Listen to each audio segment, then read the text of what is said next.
السلام علیکم، ویلکم ہے آپ کا ہمارے شو میں جس کا نام ہے فرقوں کی دکانیں بند. The damage has been done.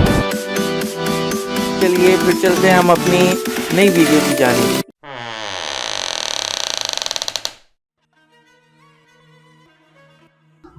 ابو داؤد میں ترمذی میں حدیث ہے، میرے بعد خلافت علی منہاج النبوہ 30 سال تک رہے گی.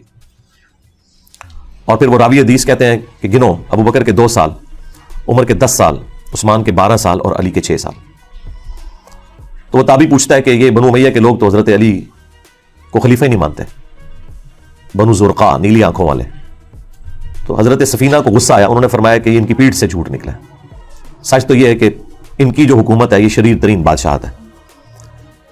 اب بعض لوگ کہتے ہیں کہ حضرت سفینہ نے چونکہ یزید کا زمانہ پایا تھا تو وہ یزید کی طرف اشارہ کر رہے تھے، حالانکہ یہ بالکل غلط ہے، کیونکہ اسی حدیث کا ایک طریق مسند ابی داؤد طیالسی کے اندر بھی ہے اور مصنف ابن ابی شیبہ میں. اس میں آگے الفاظ ہیں کہ وہ راوی حدیث پوچھتا ہے حضرت سفینہ سے، نبی الاسلام کے آزاد کردہ غلام سے، کہ اگر خلافت 30 سال تک ہے تو حضرت معاویہ کا اسٹیٹس کیا ہے، ڈائریکٹ نام لے کے. تو اس کا مطلب ہے کہ وہ بات وہیں سے سٹارٹ ہو رہی تھی. تو حضرت سفینہ نے فرمایا کہ معاویہ مسلمانوں کے پہلے بادشاہ ہیں، یعنی وہ خلیفہ راشد نہیں ہے، نہ خلیفہ ہے نہ خلیفہ راشد ہیں، وہ بادشاہ ہیں. ویسے آپ حکمران کے معنوں میں خلیفہ چاہے شہباز شریف کو کہہ لیں، نواز شریف کو کہہ لیں، زرداری کو کہہ لیں، عمران خان کو کہہ لیں، لیکن وہ جو ایک ٹرم ہے نا خلیفہ کی، وہ اس پہ پورے نہیں اترتے. وہ مسلمانوں کے پہلے بادشاہ ہیں. اور مصنف ابن ابی شیبہ میں الفاظ ہیں کہ یہ لوگ سخت گیر بادشاہ ہیں اور ان کا پہلا بادشاہ معاویہ ابن ابی سفیان ہے. اب اس میں انہوں نے پہلے کا نام بھی لے دیا، یعنی وہ یزید سے بات شروع نہیں کی، انہوں نے یزید کے والد سے بات شروع کی. تو یہ بالکل کلیئر تھا. اور مسند احمد کی حدیث کے اندر تو الفاظ ہیں کہ نبی الاسلام کی دنیا سے اٹھائے جانے کے بعد خلافت علی منہاج النبوہ ہوگی، اور پھر اللہ تعالیٰ جب تک چاہے گا اس کو بھی رکھے گا، پھر اسے بھی اٹھا لے گا، اور پھر اس کے بعد کاٹ کھانے والی ملوکیت، یعنی اپنے دشمنوں کو کاٹنے والی، وہ آ جائے گی. پھر وہ بھی اللہ تعالیٰ جب تک چاہے گا وہ رہے گی.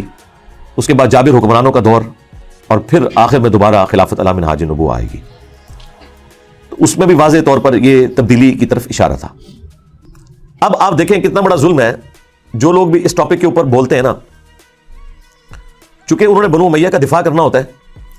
تو آپ دیکھیں گے یہ جتنے بنو امیہ کی چاکری کرنے والے لوگ ہیں، خواہ وہ مکاری سے کر رہے ہوں، جس طرح علماء دیوبند ہیں، علماء وہابیہ ہیں اہل حدیث، یا علماء بریلویہ، چاہے اپنے بھول پان میں کر رہے ہوں جس طرح کے ڈاکٹر اسرار صاحب، یہ دونوں بنو امیہ پہ پردہ ڈالنے کے لیے ہمیشہ کہتے ہیں کہ مسلمانوں پہ فتنوں کا آغاز حضرت عثمان کی شہادت تھی، تاکہ وہ کربلا کا رخ کسی اور طرف موڑ دیں. کربلا کے پیرلل میں انہوں نے حضرت عثمان غنی کو کھڑا کیا ہوا ہے. سیدنا عثمان کی شہادت یقیناً مظلومانہ ہے.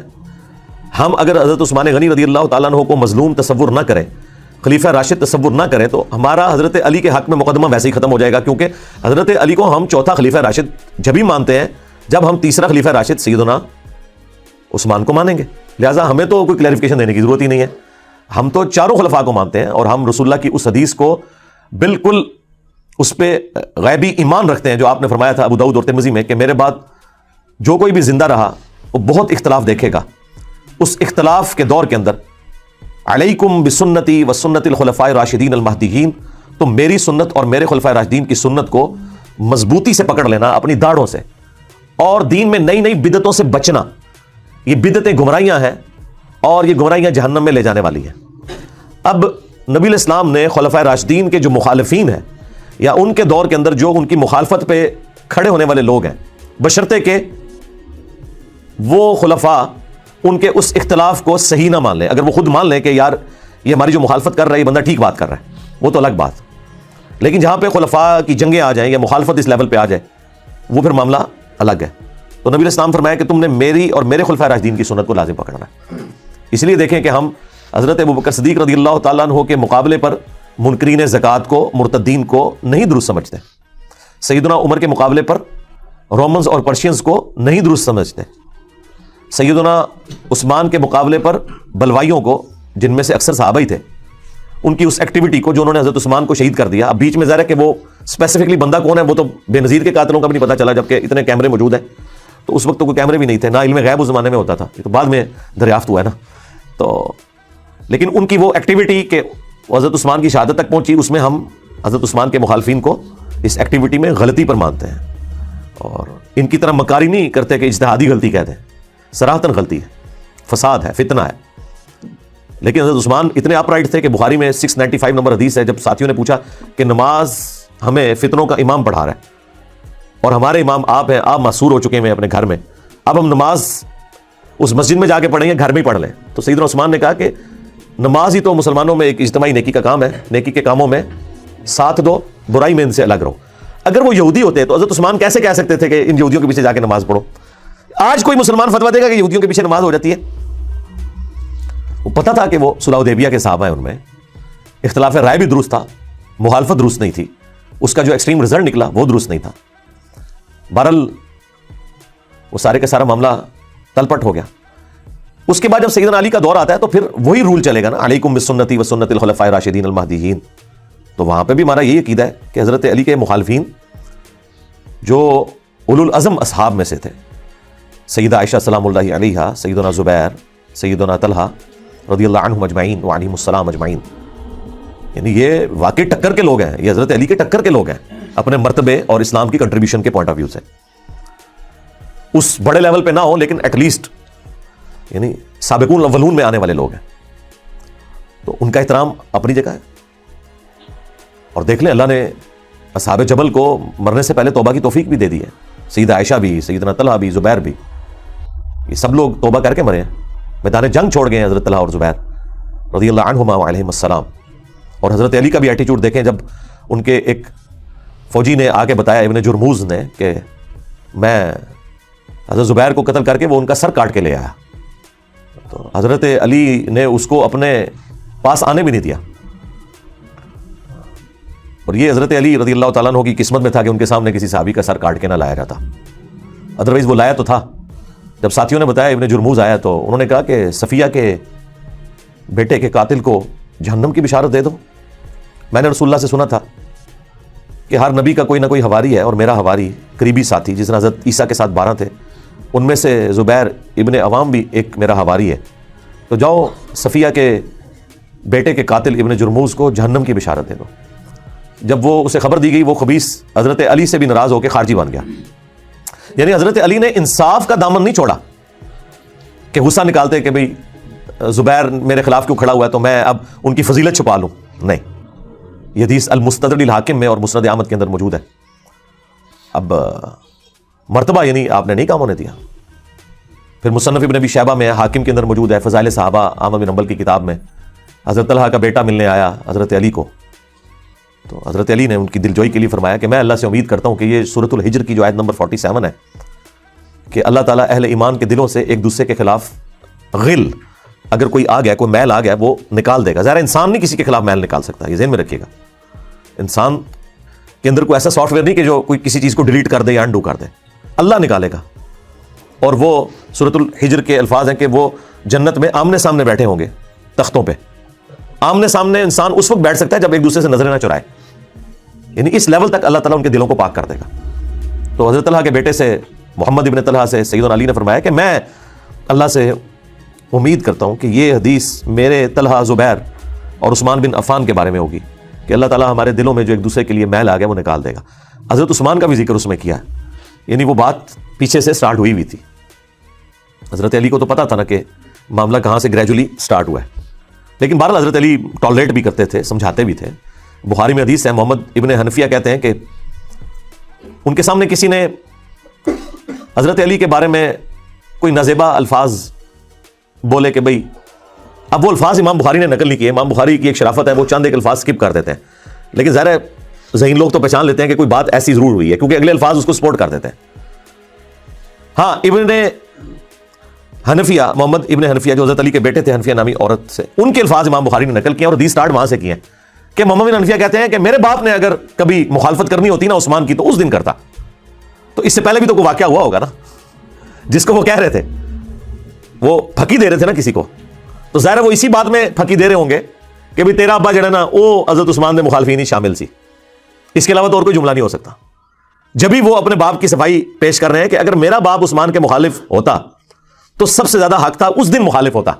اب یہ الفاظ بخاری میں، اور پھر وہ آگے مومن انفیہ وہ بتاتے ہیں کہ جب حضرت عثمان کے گورنروں کی شکایت حضرت علی کو کی گئی کہ یہ مال غنیمت میں بیت المال میں خرد برد کرتے ہیں، تو حضرت علی رضی اللہ تعالیٰ عنہ نے رسول اللہ کی لکھی ہوئی ایک تحریر مجھے دی اور کہا کہ بیٹا یہ جا کے عثمان کو دو اور کہو کہ اپنے گورنروں کو یہ رسول اللہ کی لکھی ہوئی تحریر بھیجیں کہ وہ بیت المال میں جو تقسیم ہے وہ اس کے مطابق کریں۔ یہ حدیث بخاری میں ہے، یہ کوئی کہانی شریف نہیں ہے ناسبیوں کی لکھی ہوئی، یہ بخاری شریف ہے۔ کم از کم 2 طرق تو آئے ہیں اس کے بخاری میں۔ میں نے کربلا ریسرچ پیپر میں یہ حدیث بھی ڈالی ہوئی ہے حضرت عثمان کی شہادت کے اسباب میں۔ آپ مومن انفیہ وہ تحریر لے کے پہنچتے ہیں اور کہتے ہیں یہ رسول اللہ کی تحریر ہے۔ اب سیدنا عثمان پتہ نہیں کس موڈ میں بیٹھے ہوئے تھے، انہوں نے کہا کہ ہمیں اس تحریر کی حاجت نہیں ہے، اسے لے جاؤ۔ اب آج کوئی ہمیں بتائے کہ یہ حضور کی لکھوائی ہوئی تحریر ہے، آپ نے اس کے مطابق چلنا ہے، ہم تو اسے چوم کے آنکھوں سے لگائیں گے۔ لیکن اس طرح کا ایٹیچیوڈ، اس کے بعد انسان کو غصہ ہی آئے گا نا۔ اس لیے مومن انفیہ کہہ رہے تھے کہ وہ دن تھا کہ میرا باپ عثمان کے خلاف کھڑا ہوتا کہ اس نے رسول اللہ کی تحریر کو اس طرح واپس کیا۔ اچھا اب سنیوں کو پتا ہے یہ سیدھی سیدھی حدیث جو ہے وہ ایک چارج شیٹ بن جائے گی، تو انہوں نے بریکٹ میں پتا کیا لکھا ہے، حضرت عثمان کے پاس کی فوٹو کاپی موجود تھی اس لیے انہوں نے کہا کہ آپ لے جائیں، میرے پاس پہلے ہی موجود ہے۔ اندازہ کرو ایک کولو وچ پایا ہوا ہے۔ تو اب اگر کسی کو بخاری شریف پڑھ کے بخار چڑھے تو وہ پھر اپنا بخار اسی طرح ہی نکالے گا نا۔ خیر وہ لیکن حدیث کے الفاظ اس کی حفاظت کر رہے ہیں نا کہ مومن انفیہ کہہ رہے ہیں کہ وہ دن تھا کہ میرے باپ کو چاہیے تھا عثمان کے خلاف کھڑا ہوتا کہ اس نے رسول اللہ کی تحریر واپس کی۔ تو یہ اسلوب بتا رہا ہے کہ فوٹو کاپی نہیں تھی، وہ ویسے ہی واپس کی تھی سی، ورنہ فوٹو کاپی ہو تو کس نے غصہ کھانا ہے۔ پتہ نہیں سعودی والے نے کوئی فوٹو کاپی مشین لوا کے دیتی اسی مسجد نبوی اردو۔ تو حضرت علی کو وہ کہتے ہیں جب میں نے آ کے بتایا کہ ابا جی یہ حضرت عثمان نے واپس کر دی ہے، تو حضرت علی نے کوئی غصہ نہیں کھایا، انہوں نے کہا یہ تحریر جو ہے نا وہ اسی جگہ رکھ دو، اسی تاکچے میں جہاں سے تم نے اٹھائی ہے، یہاں پہ حدیث مکمل ہو جاتی بخاری کی۔ تو یعنی وہ اس وقت ڈاؤن فال شروع ہو گیا تھا اس حوالے سے گریجولی۔ نہج البلاغہ میں بھی حضرت علی کی وہ نصیحتیں موجود ہیں جو حضرت عثمان کو کی ہیں انہوں نے، وہ کمال کی نصیحتیں ہیں، وہ پڑھنے والی ہیں۔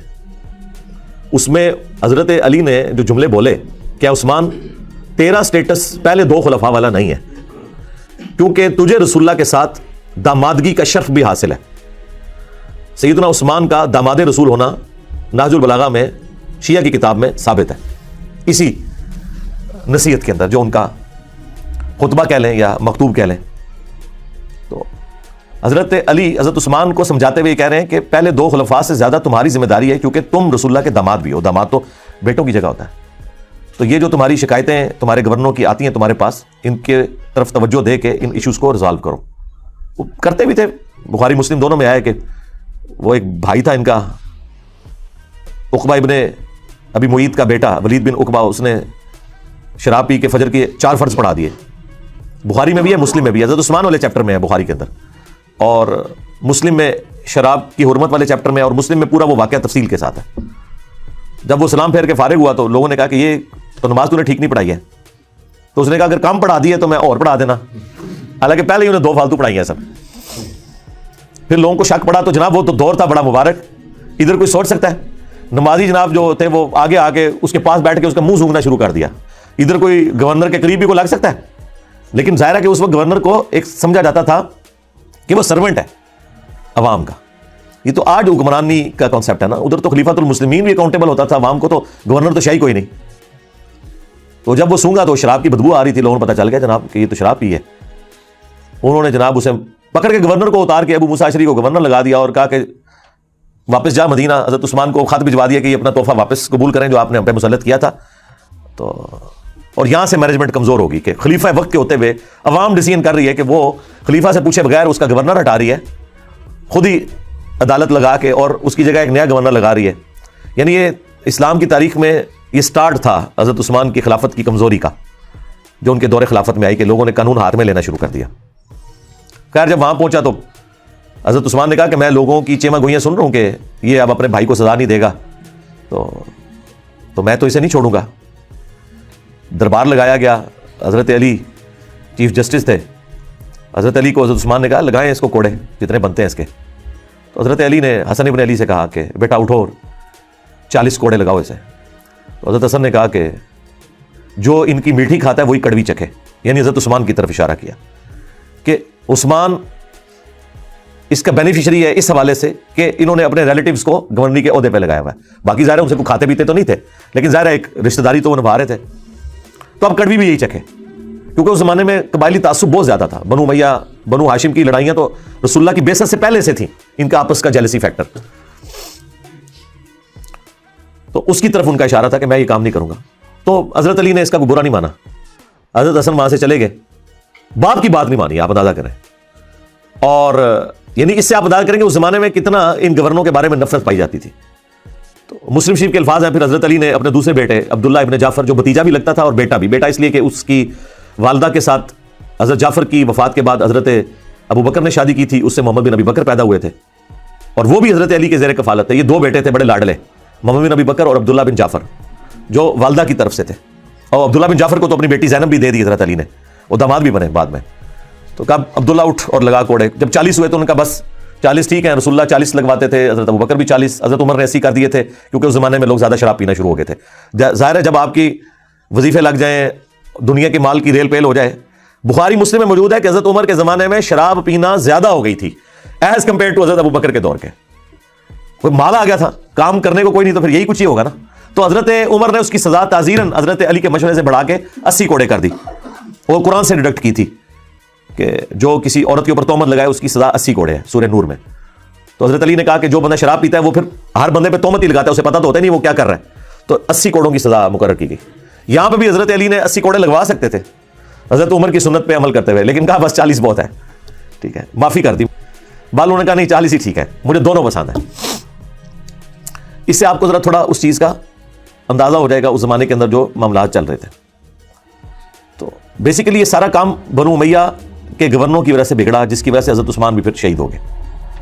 تو اس لیے امت کا پہلا فتنہ جو ہے وہ حضرت عمر کی شہادت ہے, اور امت کا آخری بڑا فتنہ حضرت حسین کی شہادت ہے.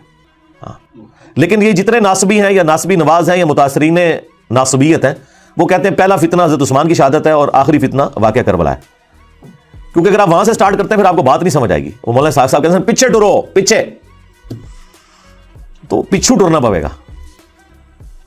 تو وہ پیچھے آپ جائیں گے تو پھر یہ چیزیں.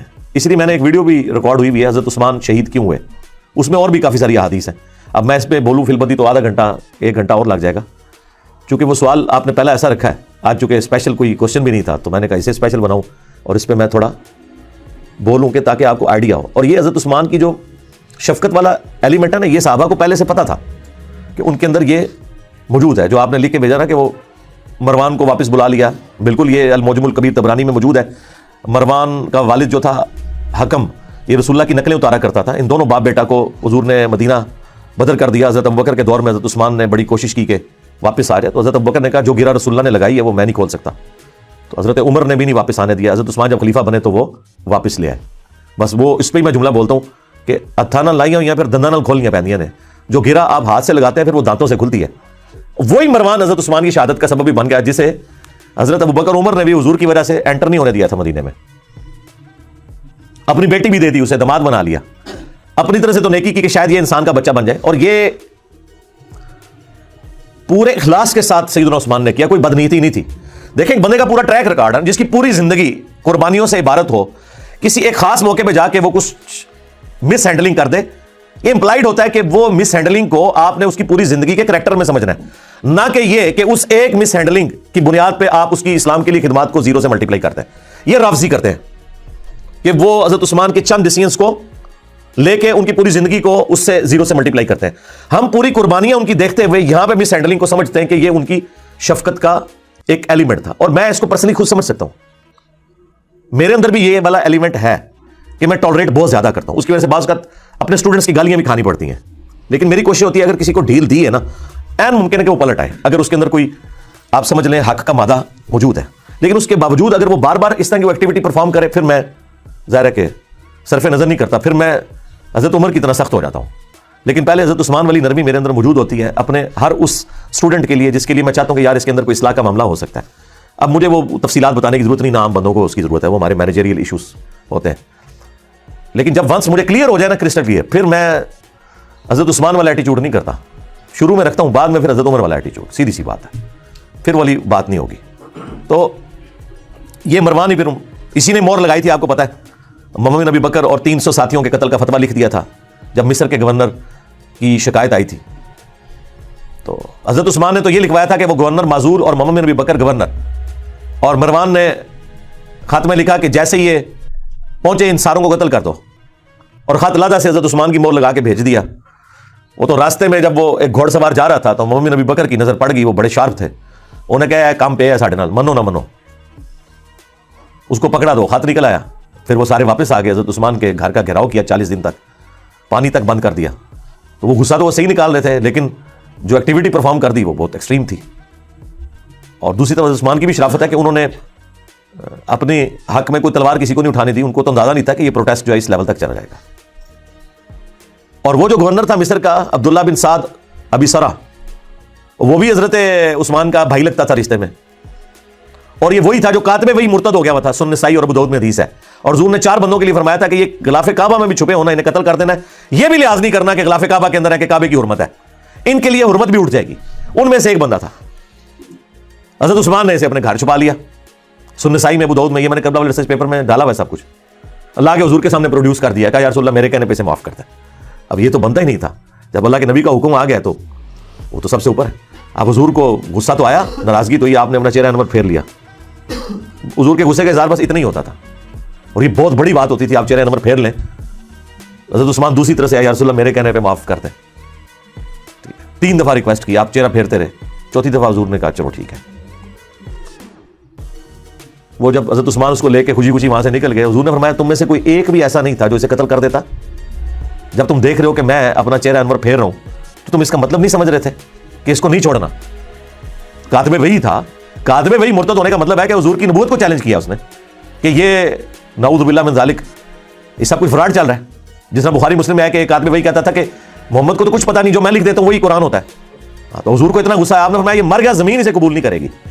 بخاری مسلم کے الفاظ ہیں, اس کو دفناتے تھے, زمین اٹھا کے پرے پھینکتی تھی.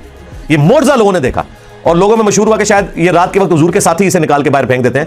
انہوں نے بہت گہری قبر کھودی, پہرا دیا, پھر لاش صبح باہر پڑی ہوئی تھی. پھر ان کو پتا چل گیا کہ بھائی یہ اس نے حضور کی نبوت کے اوپر ہاتھ ڈالا ہے. یہ ہونا ضروری تھا کیونکہ قرآن کے اوپر ہی تو سارا ایک معاملہ چل رہا تھا. اگر قرآن ہی ڈاؤٹ فل ہوتا ہے تو پھر نبی علیہ السلام کی نبوت تو سٹیک پہ لگ جانی تھی. وہ بھی کاتب وہی تھا, اور اس نے سورہ آل عمران, سورہ بقرہ حضور سے پڑھی ہوئی تھی. یہ لوگ کاتب وہی کو فضیلت کے طور پہ پیش کر رہے ہوتے ہیں. 2 کا تو میں نے آپ کو حال بتا دیا ہے. ایک مرتد ہو کے مرا اور لاش اس کی باہر نکل آئی, اور دوسرے کو حضور نے کہا یہ غلاف کعبہ میں چھپا اسے قتل کر دینا, عبداللہ بن سعد ابی سرا. تو حضور نے فرمایا کہ جب تم دیکھ رہے ہو کہ میں چہرہ اقدس پھیر رہا ہوں تو اسے مار کیوں نہیں دیا تم نے؟ تو صحابہ نے کہا رسول اللہ آپ ایک دفعہ ہمیں آنکھ سے یوں کر کے اشارہ کر دیتے نا تو ہم اسے نہ چھوڑتے. آپ نے فرمایا نبی کے لیے شایع نہیں کہ وہ آنکھ سے اشارہ کرے. نبی کے اخلاق اتنے بلند درجے کے ہیں کہ وہ اس طرح کا معاملہ نہیں کر سکتا کہ وہ آنکھوں سے اشارے کرے. ٹھیک ہے, یعنی بڑے کلین سلیٹ لوگ ہوتے ہیں انبیاء. ان کے اندر مکاری, چلاکی, ہوشیاری, عقل مندی ہوتی ہے, لیکن یہ والی حرکتیں نہیں ہوتی ہیں کیونکہ ان کے سٹیٹس کا تقاضا ہے. بس وہی پھر آپ دیکھ لیں, اسی کی وجہ سے پھر وہ پورا معاملہ تلپٹ ہو گیا. لیکن بہرحال جب حضرت معاویہ رضی اللہ تعالیٰ عنہ خلیفہ بنے یا بادشاہ بنے, اس وقت بھی عبداللہ بن سعد ابی سرا یہ زندہ تھا, لیکن یہ حضرت معاویہ کے ساتھ پھر نہیں ہوا. اللہ نے اس کی کوئی نیکی قبول کر لی, آخری زندگی اس کی بڑی اچھی گزری ہے.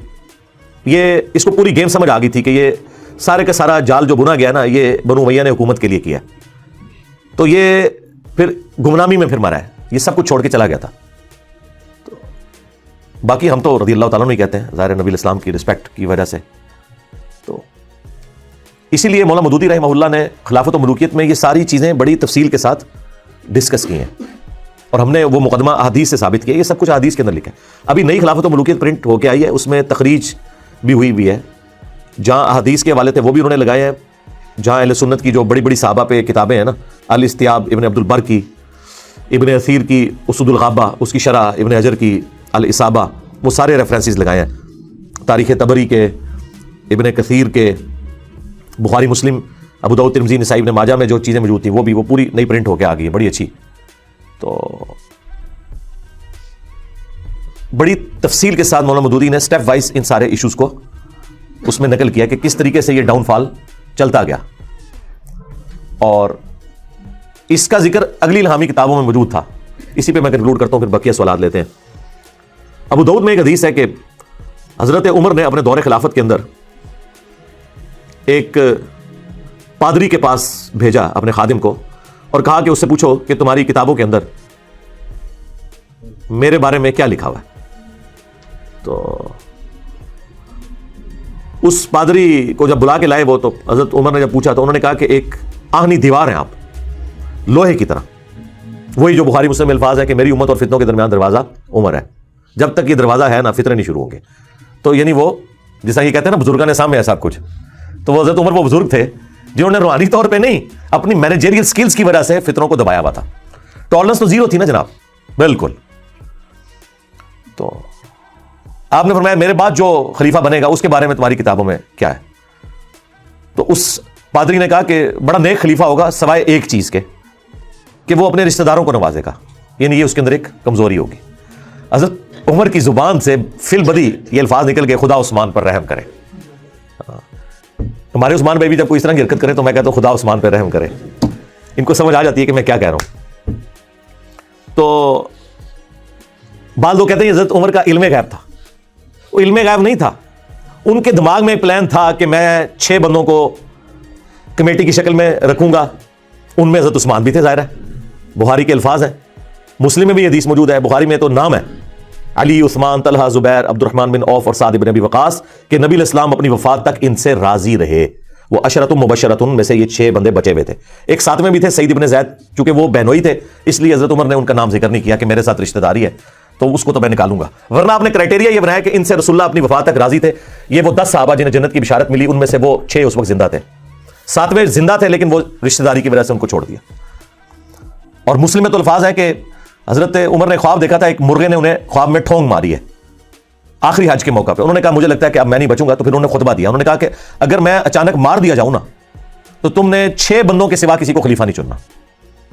مسلم میں وہ 6 بندوں کے نام نہیں تھے، بخاری میں وہ 6 آ گئے. یعنی وہ شروع سے حضرت عمر کے دماغ میں پلان تھا. بخاری میں تو ہے کہ زخم لگا اور جب ڈاکٹر نے کہا نہیں بچیں گے تب 6 بندوں کے نام لیے. لیکن مسلم میں تو آپ بالکل ٹھیک تھے، حج کے موقع پہ بھی آپ نے جب خواب دیکھا تو اس وقت بھی کہا کہ 6 بندے، اور صحابہ کو پتا تھا وہ کن 6 بندوں کا کہہ رہے ہیں. تو وہ حضرت عمر کے پلان میں تھے 6 بندے. تو اس پورے پلان میں دیکھیں اگر ایک پادری آ کے کہتا ہے تو انہیں پتا تھا ان 6 میں سے کون سا ایسا بندہ ہے کہ جس کے اندر یہ کمزوری ہے. اور پیچھے ٹریک ریکارڈ ہے کہ اس نے عبداللہ بن سعد ابی سرا کو بھی لا کے معافی دلوائی حضور سے. اور دوسرا مروان بن حکم اور اس کے والد کے لیے بھی سفارشیں کرتے رہے پوری زندگی، حضور سے بھی، حضرت ابوبکر سے بھی، عمر سے بھی. پوری نہیں ہوئی لیکن کرتے تو رہے نا. اس کی وجہ سے وہ ٹریک ریکارڈ تھا. تو اس کی وجہ سے انہوں نے کہا یہ کوئی علم غیب نہیں تھا، اسیسمنٹ تھی. پھر کہا اس کے بعد جو خلیفہ ہوگا، تو ان کا اس کے بعد جو خلیفہ ہوگا نا وہ تو لوہے کا محل ہے. تو حضرت عمر کو بڑا غصہ آیا. انہوں نے کہا بدبودار یہ کیا کہہ رہا ہے تو؟ ان کا حضرت خلیفہ بڑا نیک ہوگا لیکن مسلمانوں کی تلواریں نیام سے باہر آ چکی ہوں گی، اس کا پورا دور خلافت جنگوں میں گزرے گا. اور وہ دیکھ لیں حضرت علی کا دور خلافت، جنگ جمل، صفین، نہروان، یہ اگلی کتابوں میں بھی چیزیں موجود تھی.